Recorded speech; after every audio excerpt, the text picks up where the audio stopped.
நீங்கள் எப்போ காளான் வாங்கினாலும் பிரியாணி மட்டும்தான் பண்ணுறீங்களா? அப்போ இந்த ரெசிபியை ஒருக்கா ட்ரை பண்ணுங்கள். 10 நிமிஷத்தில் இட்லி, தோசை, சப்பாத்திக்கு ஏற்றாப்புல ஒரு கிரேவி ரெடி பண்ணலாம். இப்போ எப்படி செய்யன்னு பார்க்கலாமா? ஃபர்ஸ்ட்டு ஒரு சட்டியில் கொஞ்சம் எண்ணெய் ஊற்றிட்டு கடுகு சீரகம் போட்டு தாளிச்சிக்கிட்டு 2 பெரிய வெங்காயம், கொஞ்சம் கருவேப்பிலை, ஒரு பாக்ஸ் காளான் உங்களுக்கு பிடிச்ச ஷேப்பில் கழுவி கட் பண்ணி போட்டுக்கோங்க.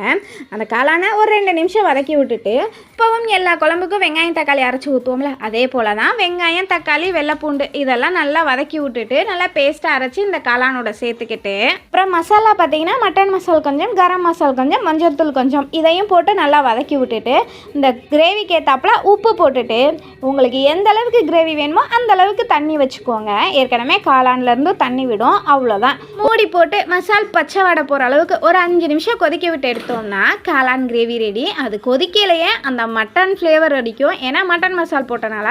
நீங்களும் இதை ட்ரை பண்ணி பாருங்கள். எப்படி வந்ததுன்றதை கமெண்ட்ஸில் சொல்லுங்கள். அப்புறம் பாய், நெக்ஸ்ட் வீடியோவில்